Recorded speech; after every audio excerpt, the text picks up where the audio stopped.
वृष लगन मंगल देव तीसरे स्थान, यानी वृष लगन होने से तीसरा स्थान कर्क राशि, जिसके बारे में बोला जाता है मंगल देव यहाँ नीच हो जाते हैं। आज चर्चा उसी की करेंगे। बहुत से पाठों में हमने बताया कि जब भी आप फलित पाठों का श्रवण करें तो कम से कम एक पन्ने में एक ब्लैंक कुंडली बनाइए और उसमें जिस लगन की चर्चा कर रही है उस लगन के अंक बैठाइए। जैसे वृष लगन है तो 2 अंक बैठाइए और बैठाते बैठाते 12 जगह में 2, 3, 4, 5 ऐसे करके उसको कंप्लीट कीजिए। और उसके बाद में मंगल देव के पाठों का अध्ययन कर रहे हैं तो उस लग्न अनुसार हम कौन से भाव की बातें कर रहे हैं मंगल देव को वहाँ पे प्लेस करवाइए। जैसे अभी तीसरे स्थान की बात कर रहे हैं तो मंगल देव को आप तीसरे स्थान यानी कर्क राशि पे प्लेस करवाइए और उसके बाद में आप श्रवण कीजिए। तो आपको अपने ज्ञान के लिए, अपने ज्योतिष के लिए या अपनी कुंडली के अनुसार भी कोई फल प्राप्त करना चाहते हैं उसके लिए आपको बहुत कुछ अच्छे से समझ में आएगा। केवल श्रवण मात्र से समझ में आना एक सीमा तक ठीक है, उसके बाद में अगर आप ज्योतिष में नए हैं, फिलहाल सीख रहे हैं, तो आपके लिए फिर लिख के सीखना बहुत ज़्यादा उचित रहेगा, ऐसी हमारी मान्यता है। बाकी आपकी अगर प्रेजेंस ऑफ माइंड बहुत स्ट्रॉन्ग है, सुनने मात्र से आप समझ सकते हैं, तब कोई टेंशन नहीं। तो चलिए यात्रा को आगे बढ़ाते हैं। और जैसा कि पाठों का नियम है, कर्क राशि तीसरे स्थान में वृष लगन होने से कर्क राशि के अंतर्गत पुनर्वसु नक्षत्र का चतुर्थ चरण आएगा, उसका स्वामित्व गुरुदेव को प्राप्त है। पुष्य नक्षत्र के चारों चरण आएंगे जिसका स्वामित्व शनिदेव को प्राप्त है। फिर अश्लेषा नक्षत्र के चारों चरण आएंगे, उसका स्वामित्व बुध देव को प्राप्त है। नवमांश की बात करें तो कोई भी ग्रह कर्क राशि में 3.20 डिग्री तक होने से कर्क के ही नवमांश में रहेगा। यहाँ पे ग्रह वर्गोत्तमी हो जाता है। बहुत बार हमने बोला है वर्गोत्तमी ग्रह आपको अगर अच्छे फल देने के काबिल नहीं है तो भी वो खराब फल आपको कभी प्रोवाइड नहीं करवाता। 6.40 डिग्री तक सिंह के नवमांश में रहेंगे, 10 डिग्री तक कन्या के नवमांश में रहेंगे, 13.20 डिग्री तक तुला के नवमांश में रहेंगे, 16.40 डिग्री तक वृश्चिक के नवमांश में रहेंगे, 20 डिग्री तक धनु के नवमांश में रहेंगे, 23.20 डिग्री तक मकर के नवमांश में रहेंगे, 26.40 डिग्री तक कुंभ के नवमांश में रहेंगे, 30 डिग्री तक मीन के नवमांश में रहेंगे। पाठों में आपने स्क्रीनशॉट भी ले सकते हैं आप इसमें हमने लिखा हुआ है देव, नर और राक्षस। बहुत से पाठों में हमने बताया है और इसके विषय में देव, नर और राक्षस, इसके विषय में एक अलग से पाठ भी आपको नवमांश बोल के हमने प्रोवाइड करवाया है। तो डिटेल में अगर आप उसका श्रवण करेंगे तो आपको इस विषय में पूरी तरह जानकारी हो जाएगी। अंश बल की बात करें तो सिंह राशि प्रथम 6 अंश तक मृतावस्था में रहेंगे, 12 अंश तक वृद्धावस्था में रहेंगे, 18 अंश तक युवावस्था में रहेंगे, 24 अंश तक कुमारावस्था में रहेंगे और 30 अंश तक बाल्यावस्था में रहेंगे। कारक भाव तीसरा और छठा मंगल देव का। ये सब बातें जितनी भी अभी तक हमने आपको बताई है वो सब पुस्तकों के द्वारा या गुरु के ज्ञान के द्वारा, जो भी आप श्रवण करते हैं किसी गुरु के साथ बैठ के सीख रहे हैं उनके द्वारा, ये सब अक्षरश वैसी की वैसी है जो हम लोगों को अपने पूर्वजों के द्वारा प्राप्त हुई।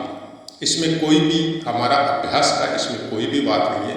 अभ्यास इनको समझने में आता है कि पुनर्वसु नक्षत्र में अगर चतुर्थ चरण में आपका मंगल देव है तो आपको कैसे फल प्राप्त हो सकते हैं। तो आपको उन अभ्यासों का आपकी अपनी सीमा है। विवेक और बुद्धि की हर इंसान की अपनी अपनी सीमा होती है, उसके अनुसार वो समझ सकता है। हम एक छोटा सा एग्जाम्पल देते हैं, जैसे पुनर्वसु नक्षत्र गुरुदेव का नक्षत्र है, बहुत अच्छा नक्षत्र है, कुछ अचीवमेंट करने की प्रेरणा देता है आपको, और वो भी बिना कोई मतलब किसी का बुरा किए। गुरुदेव की पोजीशन आपकी कुंडली में तो देखनी जरूरी है, लेकिन उसके बावजूद भी अगर पुनर्वसु नक्षत्र में कर्क राशि में अगर कोई ग्रह है, चाहे मंगलदेव हो चाहे कोई भी हो, तो पहली बात तो आप ये देखिए कि वो पुनर्वसु नक्षत्र रहेगा 3.20 डिग्री तक, और 3.20 डिग्री तक अगर कोई ग्रह है तो कर्क के ही नवमांश में रहेगा, तो ऑटोमेटिक वो वर्गोत्तमी हो जाता है। उसके बाद में गुरु का नक्षत्र है तो उसका फल आपको अच्छा प्राप्त होगा। उसके बाद में वो देव नवमांश में है तो और ज़्यादा अच्छा फल प्राप्त होगा।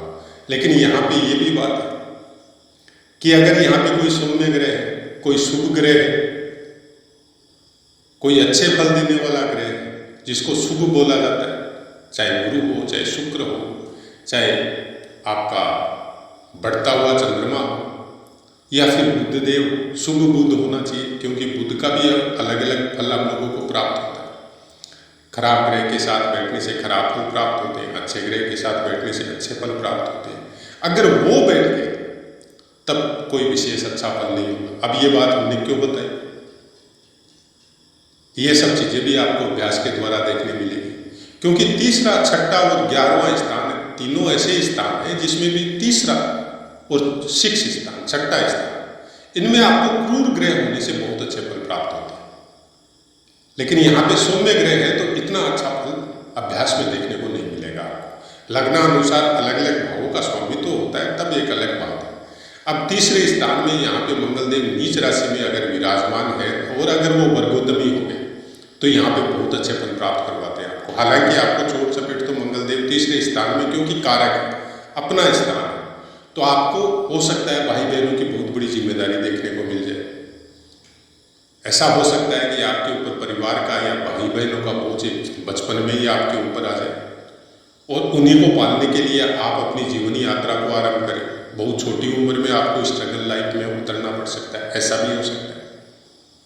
अब भाई बहन आपका साथ नहीं दे बाद में बड़े होके, ये भी हो सकता है, क्योंकि नीच के हैं मंगलदेव यहाँ पे। और दूसरी बात, मंगलदेव आपके 12वें स्थान और 7वें स्थान के स्वामित्व लेके, हालांकि तीसरे स्थान के कारक है मंगलदेव, बहुत मजबूत है यहाँ पे, लेकिन आपके साहस और पराक्रम के लिए, आपकी छोटी मोटी यात्राओं के लिए, आपके स्वास्थ्य की दृष्टि से ये स्थान में अगर मंगलदेव विराजमान है तो बहुत अच्छे फल प्राप्त होंगे आपको। आप किसी की परवाह नहीं करेंगे, आपकी सिचुएशन कैसी है उसकी परवाह नहीं करेंगे, आप किस स्थिति में जी रहे हैं उसकी परवाह नहीं करेंगे। हाँ, मेंटली हरेसमेंट होगी, तकलीफें आएगी, जीवन में बहुत से संघर्ष करके आप अपनी उन्नति को प्राप्त होंगे, लेकिन यहाँ पे मंगलदेव आपके साहस को कम होने नहीं देंगे। जबकि नीच स्थान है, डायरेक्ट बोल दिया जाता है उल्टा पुल्टा फल इसके बारे में, लेकिन जब अभ्यास में देखने जाते हैं तो आदमी तकलीफ पा रहा है लेकिन साहस में कमी नहीं। आदमी एक बार गिरता है, दोबारा खड़ा होता है, वो दोबारा गिरता है, तीसरा खड़ा होता है, और धीरे धीरे वो इंसान कुछ इस तरह का हो जाता है कि छोटी मोटी प्रॉब्लम उसके ऊपर असर करनी बंद हो जाती है। वो अपने मेंटल इफेक्ट को इतना ज़्यादा स्ट्रॉन्ग बना लेता है कि छोटी मोटी बातें तो उसके सर के ऊपर से निकल जाती है। और अगर देव नवमांश में है तो हमेशा भला करने में तत्पर रहेगा और सबसे ज़्यादा भला अपने भाई बहनों का करेगा, उनके लिए अपनी जी जान तक लुटाएगा। वो एक अलग बात है कि उनका बाकी योग कारक ग्रह अगर साथ नहीं दे रहे, भाई बहनों का साथ नहीं मिल रहा, वो अलग मैटर है, लेकिन ये इंसान अपनी ड्यूटी पूरी करेगा। यहाँ से ये अपने कारक भाव को देखेगा, छठे स्थान को देखेगा, तो रोग ऋण शत्रु होंगे और खत्म भी होंगे, दोनों चीजें होंगी। मतलब रोग ऋण शत्रुओं की बढ़ोतरी भी होगी। उसका कारण है जब आदमी पराक्रमी होता है, जब अपने बाहुबल से उन्नति करता है, तो जाहिर सी बात है समाज में हो, परिवार में हो, कुछ भला चाहने वाले होते हैं तो कुछ बुरा चाहने वाले भी होते हैं, लेकिन इनके सामने आके शत्रुता निभाने का कोशिश कोई नहीं करेगा और ऑटोमेटिक उन चीजों का समन भी होते जाएगा। अब यहां से ये अपने भाग्य भाव को देखेंगे पूर्ण दृष्टि से, तो भाग्य के लिए बहुत अच्छे, भाग्य उत्तरोत्तर उन्नति करते जाएंगे। शनिदेव का पोजीशन कैसा है, ये बाकी चीजें उसके ऊपर डिपेंड करेंगी, लेकिन ये भाग्य भाव भी अच्छा फल देंगे। तीर्थ यात्रा से संबंधित हो, धर्म से संबंधित हो, अपने धार्मिक कार्य, चाहे वो सामाजिक रूप से हो, चाहे पारिवारिक रूप से हो, चाहे मन के माफिक करने का कोशिश हो कि किसी को बताया नहीं, क्योंकि यहाँ पे कर्क राशि में मंगलदेव कुछ बैठने से आपको कुछ कामों के लिए वो छुपाने की भी प्रेरणा देते हैं। तो धीरे धीरे आदमी संघर्ष करते हुए आदमी कुछ इस तरह का हो जाता है कि अपने अच्छे कामों को छुपाने की कोशिश करता है। किसी का भला कर रहा है तो पता नहीं चलने देता है, कर दिया बस हो गया, भूल जाता है ऐसा इंसान उसका सामाजिक फायदा उठाने का कोशिश नहीं करता है कि किसी का भला कर दिया तो वो मेरा भला करे, ना, नहीं सोचता है। ऐसा बहुत सी कुंडलियों में हमने देखा है कि कर्क राशि में अगर तीसरे स्थान में मंगलदेव विराजमान है तो मंगलदेव का फल बहुत अच्छा प्राप्त हो सकता है आदमी दुबला पतला हो सकता है आदमी हट्टा कट्टा नहीं हो सकता है आदमी के साथ शारीरिक मतलब इतनी बॉडी बिल्डिंग आपको नजर नहीं आए, लेकिन साहसी होता है इंसान और कर्म में कभी भी पीछे नहीं हटता, अपने कर्म में लगा रहता है। फिर 10वें स्थान को देखेंगे कुंभ राशि। जैसा कि पहले हमने बोला शनिदेव की पोजीशन आपको देखनी है, लेकिन 10वें स्थान में भी आपको अनवरत ये अपने कर्म में रत रखेंगे। आप बिना थके अपने काम को करते रहेंगे। अब यहाँ पे अगर बाकी ग्रहों का या लग्नेश का या किसी भी ग्रह का, जो ऑब्वियसली होता ही है, क्योंकि किसी भी कुंडली में एक ग्रह खराब नहीं होते या सब ग्रह खराब नहीं होते, कोई अच्छा होता है कोई खराब होता है, और गोचर अनुसार कोई ग्रह खराब फल दे रहा है तो कोई अच्छा भी देगा। सबके सब न तो कभी अच्छा देते हैं न कभी खराब देते हैं, और सबके सब अगर खराब देते हैं तो फिर वो जीवन यात्रा का भी समापन चालू हो जाता है। और सबके सब अच्छे देते हैं ऐसा तो ईश्वर का अवतार हुआ उसमें भी नहीं। तो ये तो आप भूल जाइए कि जो चीज़ें हम लोगों को मिली है वो सब अच्छी मिली या सब खराब मिली, और ग्रह कभी भी किसी को भी कोई भी खराब फल कभी प्रोवाइड नहीं करवाते।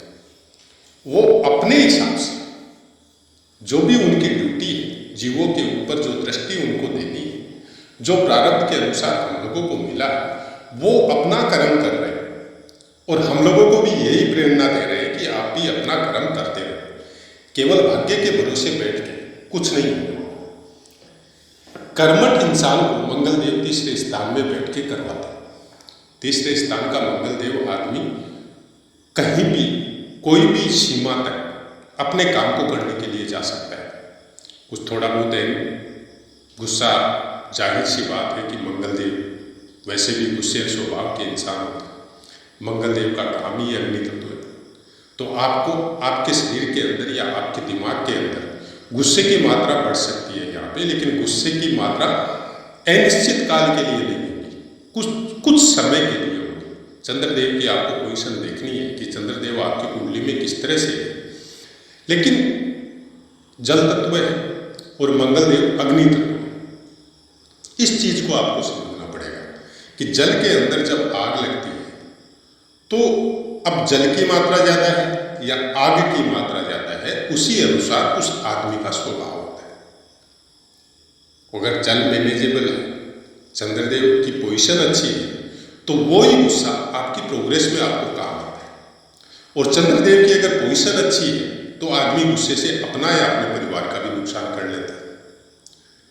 कोई भी ग्रह को उससे कनेक्टेड भाव से संबंधित बहुत सी बातें आप पता कर सकते हैं। तीसरा स्थान भाइयों का, छोटे भाई बहनों का है, आपके पराक्रम का है, आपके नौकर चाकर जो घर में रहते हैं उनका है। आप परस्पर किससे क्या वार्तालाप कर रहे हैं, किस तरह की आपकी मतलब कंटिन्यूटी है उसके साथ, किस तरह का आप तर्क दे रहे हैं, वो सब भी तीसरे स्थान से देखा जाता है। और दूसरी बात, छोटे भाई बहनों का सुख, वो किस तरह की प्रोग्रेस करेंगे, वो भी मंगल देव से देखा जाता है।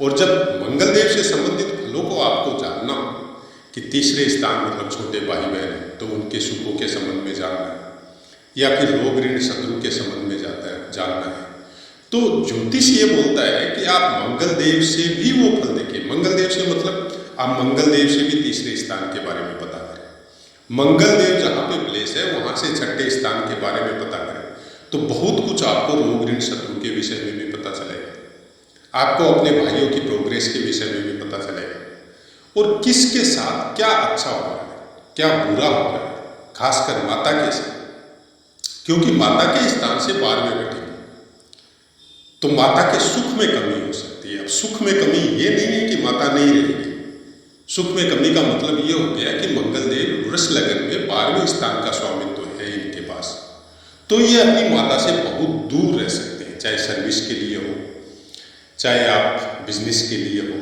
आप अपने जन्म स्थान से, आप अपनी माता से आपको दूरी भोगनी पड़ सकती है, आपको तकलीफ हो सकती है, क्योंकि माता के प्रति विशेष स्नेह ऐसे इंसानों का होता है। कारण चंद्रदेव चतुर्थ स्थान के कारक होते हैं, और वृष लगन में तीसरे स्थान का स्वामित्व है चंद्रदेव। अगर वहां पे मंगल देव बैठता है तो कुछ न कुछ पीड़ा माता के स्थान को प्राप्त होती है, और माता की वजह से आपको पीड़ा नहीं मिलेगी, आपकी वजह से माता को मिलेगी, और जिसका फल दोनों को भोगना पड़ता है। जैसे माता आपको बहुत ज्यादा प्यार करती है और आप माता से बहुत दूर रह रहे हैं, तो आप भी उस पीड़ा का अनुभव करेंगे, क्योंकि भावनात्मक लगाव जो माता पुत्रों के बीच में होता है वो बहुत ज्यादा पीड़ा आपके मन को देता है, और मन का स्वामित्व चंद्रदेव को प्राप्त है। वो चंद्रदेव की राशि में मंगलदेव का प्लेसमेंट है। कोई भी ग्रह को समझने के लिए, उसको संपूर्ण फल को समझने के लिए आपको अपनी बुद्धि को, अपनी विवेक को बहुत कुछ आपको साफ करना पड़ेगा। और वो चीज़ें साफ तब होगी जब ज्योतिष या कोई भी सब्जेक्ट जिसके अंदर आपको पारंगत होना है, उस सब्जेक्ट में आपको पढ़ने से, अभ्यास करने से या समझने से मजा आना पड़ेगा, आपको पसंद होना पड़ेगा वो सब्जेक्ट।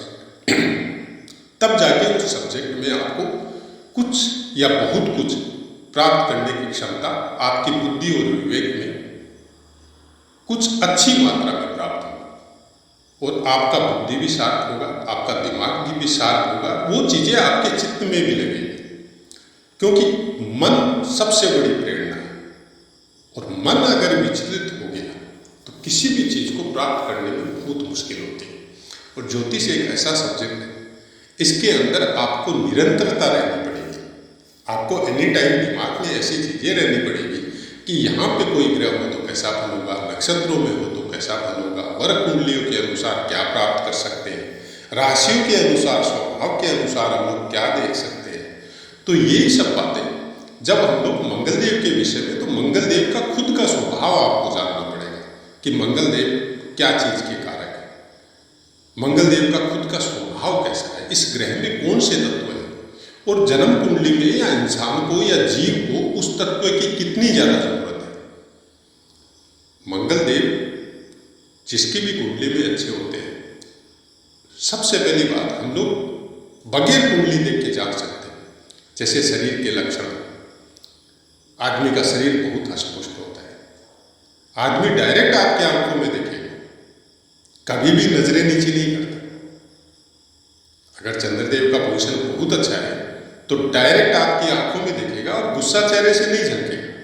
हाँ, चंद्रदेव का पोजीशन अगर खराब है तब एक अलग बात है, वो छोटी छोटी बातों में गुस्सा हो सकता है और गुस्सा झलक सकता है, कठोर नहीं।